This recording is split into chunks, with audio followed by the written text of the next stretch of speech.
呢一個呢，就話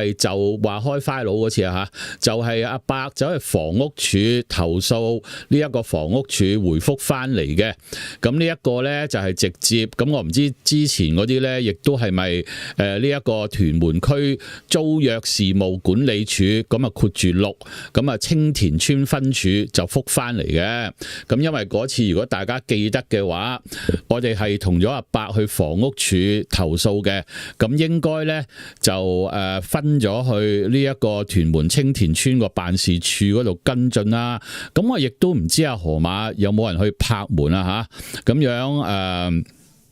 希望就有啦。咁啊，希望而家因為呢一個香港政府要減人，咁都希望啊呢一個事務處嗰啲人呢，就真係俾心機啲去工作啦，唔好求其啦。咁尤其是今次呢，就係當事人去投訴嘅，咁呢一個呢，就冇乜嘢可以證明到嘅。